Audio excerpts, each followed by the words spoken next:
Now for our story. This afternoon in Wakefield's little book and stationery store, Aunt Mary's niece, Peggy Douglas, was studying neat engraved sample cards on display in a large leather-bound book. Cards which stated, in various styles of printing, Mr. and Mrs. Blank request the honor of your presence at the wedding of... She was so absorbed that she didn't hear the young man who walked up behind her. Hello, Peggy. Oh, Bill. Why, hello. Gosh, you certainly were miles away, the way you jumped. Did I? Oh, somebody having a birthday at the Lane Farm? No, why? Oh, I thought since you're obviously picking out greeting cards.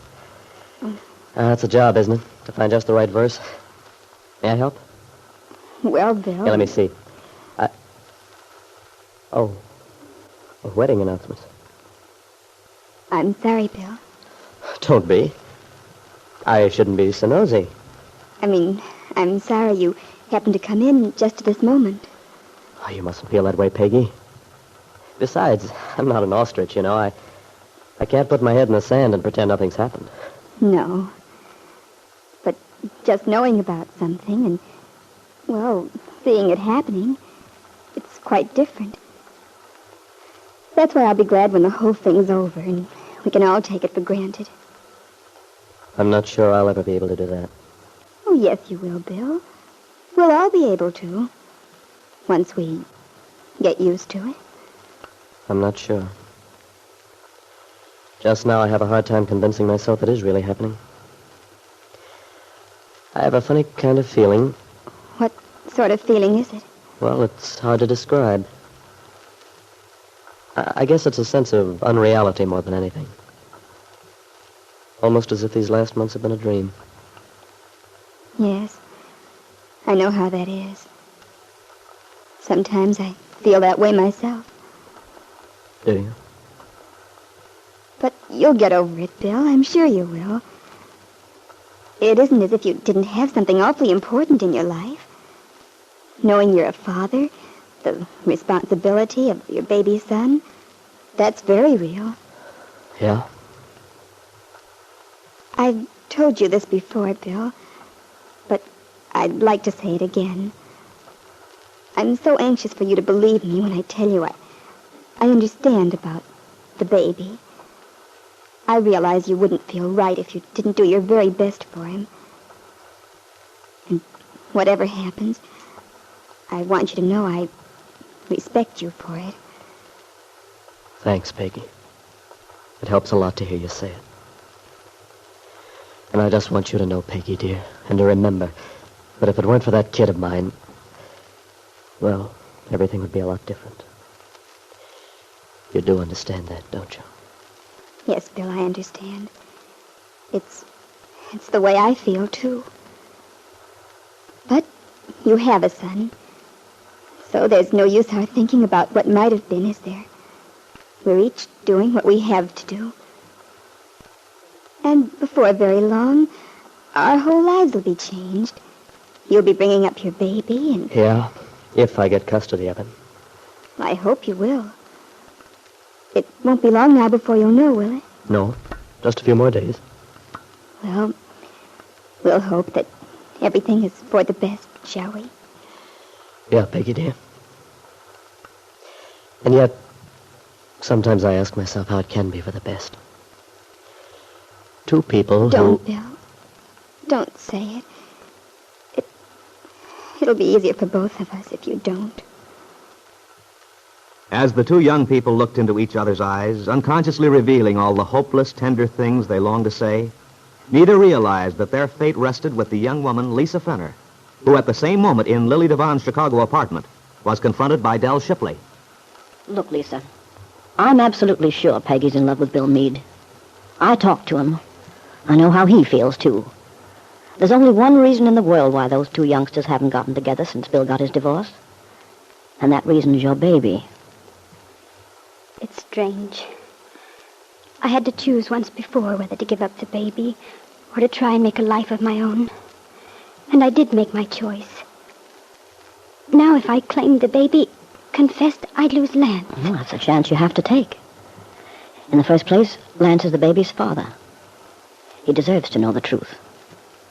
What kind of a life could you have with him, Lisa? Living a lie, deceiving him. But I thought we could forget the past and start all over. You can't do that. Never in this world, believe me, Lisa. It wouldn't work. And I think you know that deep down in your heart. I think you want to do the right thing. To go down to Wakefield with Lily and make a clean breast of it. Now look at me, hon. That is what you want to do, isn't it? It's not that I don't care what happens to Peggy. I do. What you know about Peggy now. You know she'll marry a man she doesn't love unless you do what you should to straighten things out. Think of what that means, Lisa. Imagine how you'd feel. You loved Lance. Suppose the only thing that separated you was another woman's child. And that woman just stood by and refused to admit it. To claim her own baby. You make it sound as if I didn't love my baby. As if I were deserting him. Isn't that what it amounts to? But you know how it happened, Dell. I couldn't have given my baby a proper home. I thought it was the only thing to do then. To let Kitt take him. I had to adjust myself to it. I've gone on since then. But the whole picture's changed now. The baby's father has come back to you. You're able to work again. You could give your child a real home now. A real home. Without Lance. Well, Lisa, if you think Lance wouldn't forgive you if he knew the truth, and that's all the more reason you should tell him the truth. How can you say that if it means he'd leave me? But don't you see? Lance told you he didn't think you could do anything really wrong. That's why he said he'd be willing to forget the past. He trusts you, Lisa. Yes. He trusts me. That's why I can't bear to let him down. To let him know what I've done. I don't know what he'd do. Lisa, you seem to have a blind spot. Can't you understand that you're letting him down even more if you don't tell him the truth? If you go back to him, try to build a life on a lie? Well, think how he'd feel after that, if the truth did come out. As it well might. But if we had other children, I thought perhaps after we'd gotten back to where we were, after we'd built up a new life... But you couldn't build a life on that basis. Lisa, you have a conscience. I know that. Now, how would you feel remembering Aunt Mary's kindness to you? How she took you in when you were ill, did everything she could for you. And then when you realized that if it weren't for you, Peggy could have been happy with the man she loves. The man she should have. I can't talk about it anymore. Please, Dell, you keep pounding at me. Well, Lisa, if you don't do what's right, it won't be me who'll be pounding at you. But I can tell you this. You'll never have any peace of mind.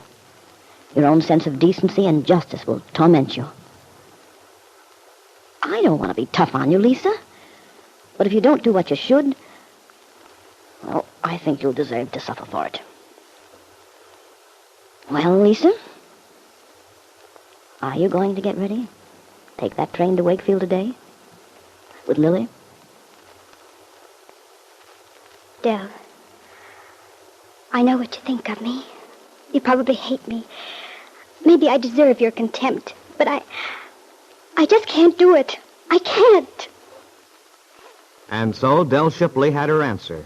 The answer to a question which had been burning in her mind ever since she realized that Peggy Douglas planned to marry a man she doesn't love, rather than bring up the child of a woman who had made her so unhappy. Now for our story. Lily Devon had arrived in Wakefield late this afternoon. Now in her room at the Brown Palace Hotel, Lily is busily engaged in various calculations which are contained in scattered sheets of hotel stationery. Come in. Well, hello, Lily. Oh, Aunt Mary. Gosh, this is a nice surprise having a visitor already. Well, I was in town anyway, and I wanted to come up and say hello. I sort of appointed myself as a committee of one to welcome you. Oh, swell. Sit down, won't you? Well, I will for a minute. If you're sure I'm not interrupting, you seem to be elbow deep in work already. Oh, isn't this place a mess? Papers all over, and I haven't even finished unpacking. But I wanted to get underway first thing tomorrow morning, and there are a couple of things I had to see to right away. Well, you're certainly going into this thing with a lot of enthusiasm. It makes me very happy, knowing this little dream of mine will be a reality before long. Oh, me too, Aunt Mary. You know, I never thought of my kind of work being a way to help anybody. But if this works out, that's what it amounts to, doesn't it? I mean, I've been reading about how the kids were thrown out of kilter, sort of, by the war. Makes me feel good, knowing I might be able to help things a little here in Wakefield. It's wonderful that you have that attitude, my dear. Understanding just how important it is. Nothing wonderful, Aunt Mary. I just hope I'll make a success of it. Oh, I'm not a bit worried about you making a go of the supper club, Lily. Especially when I see the way you dive right in here the minute you get into town. Oh, by the way, I'm so sorry Randy wasn't able to meet you at the station, but he had to go over to Huntsville this afternoon. Oh, that's all right. I managed to locate the taxi man. He brought me up here to the hotel. You're lucky you found him. Oh, Mr. Peterson isn't very reliable. If he takes it into his head to go fishing or something like that, he just disappears. Yeah? Well, he was playing pinochle with the station master this afternoon. I think he was a little sore at me for breaking up the game. One of the reasons I came right up, Lily, was that I wanted to invite you out to dinner tonight. Why, Aunt Mary. Well, after all, we don't want you to be lonesome the first night you get to town. Boy, Aunt Mary, I'd love to come. Fine. We'll have a nice long talk. I want to catch up on everything that's been going on with all of you in Chicago. Dell and Lisa. How is Lisa these days? Oh, I guess she's okay. Lisa's a funny gal in some ways. She's, well, sort of moody. Everything will be going along all right, and then all of a sudden she gets blue and depressed. No, that's too bad. But I'm sure she'll gradually get back on her feet. You see, she was so very unhappy when she was here in Wakefield. Yeah, I know. Well, we'll catch up on all the latest tonight. Fine. I'll send Randy to pick you up. Dinner will be at 6. Oh, that's swell, but Randy doesn't have to come after me. I mean, I could manage to get out there somehow. Oh, no, dear. Randy said he'd be glad to pick you up. It's not very often a pretty young girl arrives in town, you know. And I think you made quite an impression on him that weekend you were here.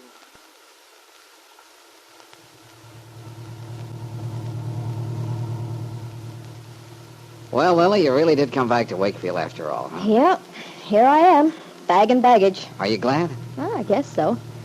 Haven't had much time to stop and think about whether I am or not. The minute I got here, I got so busy. You're really interested in making a go of this scheme of Mom's, aren't you? Sure I am.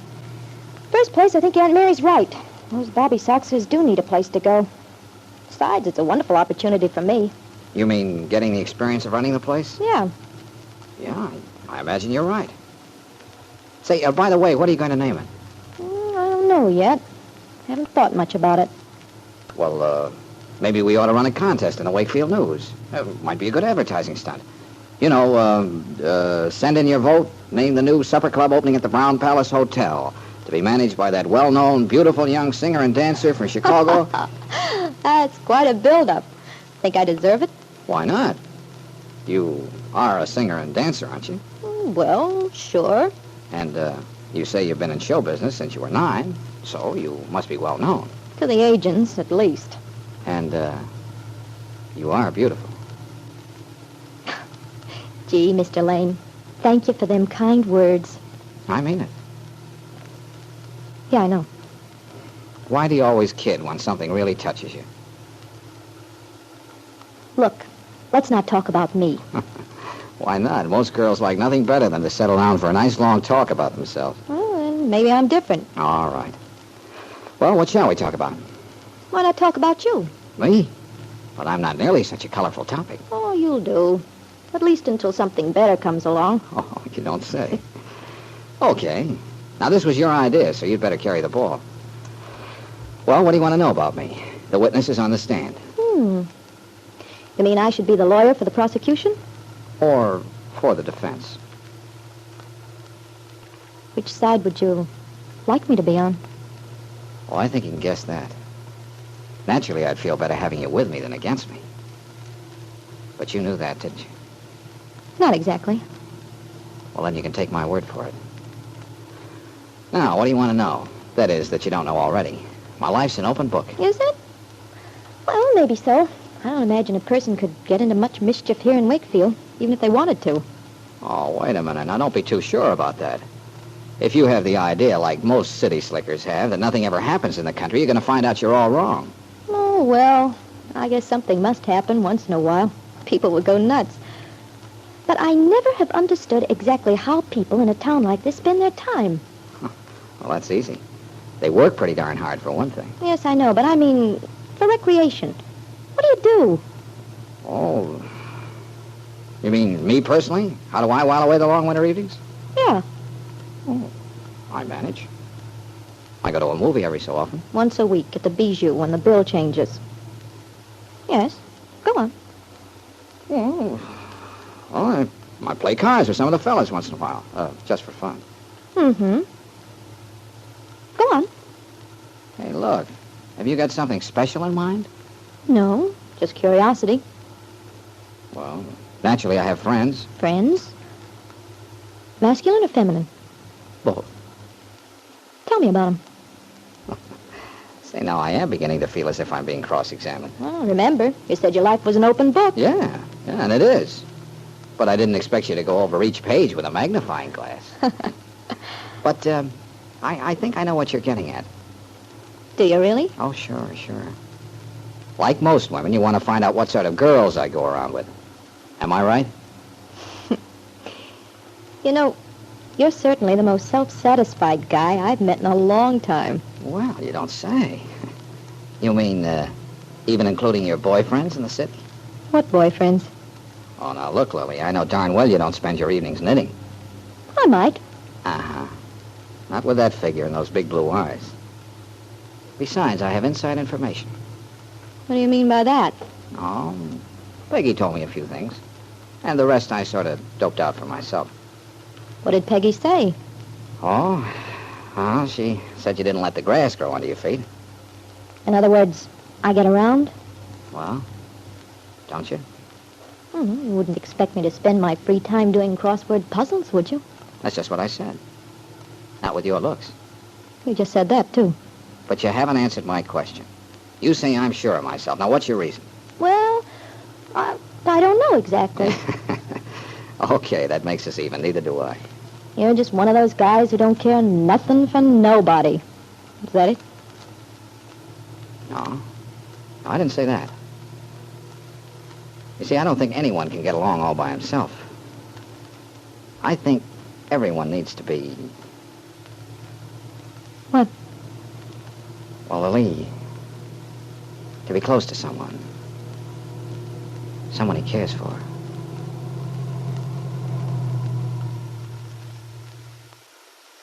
Lily Devon's first evening in Wakefield, the beginning of a new life. But as Lily listened to Randy Lane's words, she felt uneasy.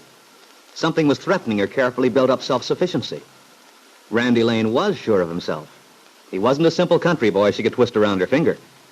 For a moment, Lily almost wished she'd never come to Wakefield. Somehow, she was afraid. Now for our story. In the study of the luxurious home on 11th Street, Ben Calvert's daughter, Kitt, stood at a little table arranging some snapdragons in a crystal bowl. Jessie, Ben's wife, sat at the desk writing a letter. Now, as Kitt makes an impatient exclamation, Jessie looks up. You always go at things so violently, Kitt. The way you tackle those flowers... Well, I can't make the silly things look right. Well, don't let it get you. For heaven's sake, why don't you relax once in a while? Relax. That's all I ever hear in this house. You, Dad. Even Miss Thorndike has taken up the cry. Oh, then there must be something to it. We can't all be wrong. Why not? Oh, don't be childish, Kitt.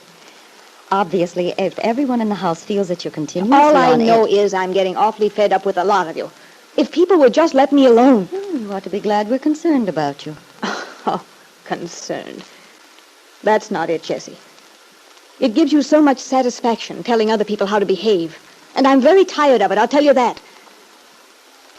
I wish to heaven I could take the baby and clear out, finally and completely. Yes, I know you do. But unfortunately, your father has something to say about that. Well, he's about to get an unpleasant surprise. I'm tired of being bullied and dominated. It's about time I told Dad, and you too, for that matter, to go to blazes. This is my life.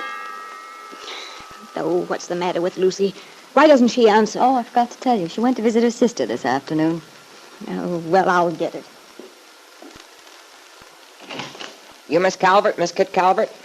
Yes. I've got something for you. Here. But what is it? Well, lady, the quickest way to find out is to open the envelope and read what's inside.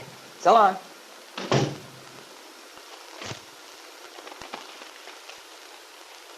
Superior Court, County of Wakefield. William R. Meade versus Catherine L. Calvert. You are hereby ordered to appear in the above entitled court 10 a.m. to show cause, if any, by the previous order of this court awarding custody of the minor child of the parties to wit, should not be... Who is it, Kitt? Why, Kitt, what's the matter? What's that paper? Here, Jessie. Read it yourself. Oh, for heaven's sake, why, this means that Bill's reopening the case after all. Yes. He's dragging the thing into court again. Here. Did you see this, Kitt? What? This affidavit. This order is based on the records in the above entitled action and upon the affidavit of William R. Meade, copy of which is attached to your tool. I'll have to go through the whole messy business all over again. Oh, why couldn't Bill let well enough alone? Oh, but, Kitt, you're certainly not surprised, are you? Bill said right along he intended to reopen the case. I didn't think he'd be able to. I kept thinking he'd stop being so stupid about it. Well, you can hardly call it stupid, Kitt.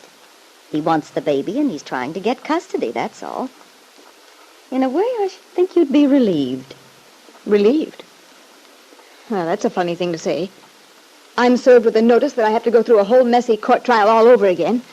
I may even lose custody of my son, and you think I should be relieved. But look here, Kitt, you're not going to pretend your chief worry is that you may lose custody of the baby. Is that so unnatural? Well, it wouldn't be, except that you've made it perfectly evident you don't really care about the child. You've said as much several times in front of everyone in this house. I only hope you haven't gone around making such statements away from here. It wouldn't sound very good in court, you know. You're just dying to get into that courtroom, aren't you, Jessie? You'll really be in your element, watching me drag through torture. Oh, I wouldn't say it was that bad, Kitt. No need to dramatize. I'm beginning to understand now. Something Dad said last night. I didn't know what he meant at the time. Well, what did it then say? He said that the only way Bill could reopen the case would be on the basis of new evidence. New evidence? I wonder what that means. Well, I presume it means evidence about what's happened since the divorce was granted. Whatever that might be. Since the divorce? Well, I should think that would make you feel better. What makes you think that? Well, I mean, after all, nobody feels comfortable having people digging around in the past. You never know what they might uncover. Whatever you're insinuating, Jessie, I don't like it. I'm not insinuating anything. But if the shoe fits... Oh, shut up, Jessie. I've got to see Dad. Why don't you phone him? So you can listen in and hear what we say? Oh, no, thank you, just the same. I'll go down to his office and talk to him in private.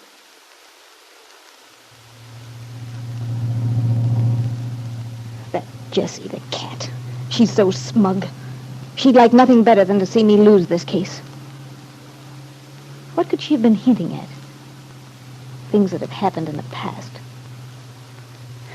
Several times she's acted as if she knew something. But what? New evidence. There isn't any new evidence. Nothing's happened since the divorce. Unless in some way Bill's found out about Lisa Fenner. No, that couldn't be it. He wouldn't be suing for custody of the child if he knew it wasn't his. No, it's just plain stubbornness on his part. I just have to be dragged through all the unpleasantness for nothing. And Dad was so sure that the case was settled. Well, wait till I show him this summons.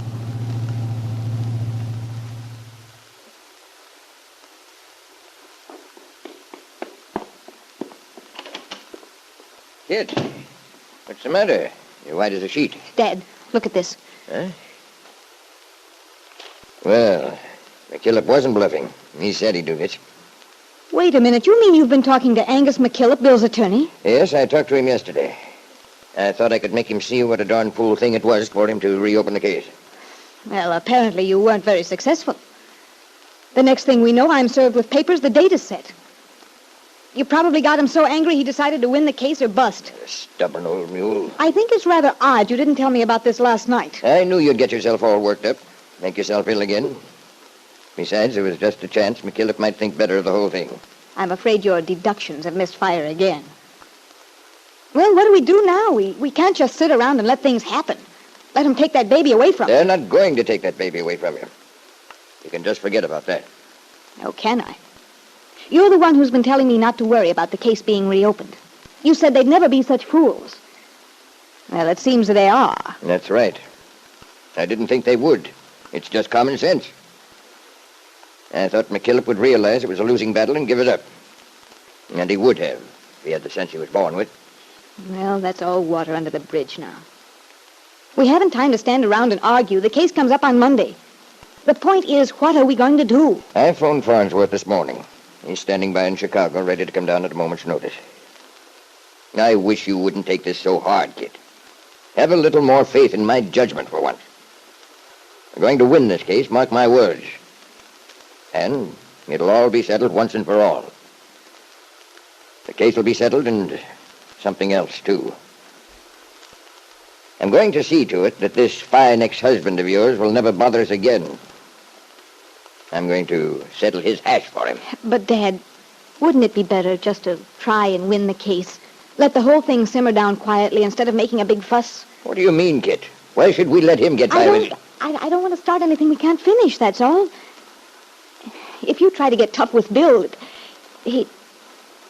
Kitt, are you absolutely sure you're not keeping something from me? Have you told me the entire truth? Of course I have.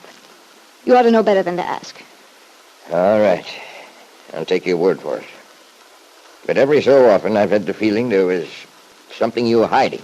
Oh, nonsense. You're imagining things. Instead of being suspicious of your own daughter, why don't you watch that precious wife of yours? Jessie's been acting very strangely lately. I wouldn't put it past her to get up in court and testify against us. Against me. Oh, don't worry about Jessie. I can take care of her. I've got Jessie right where I want her.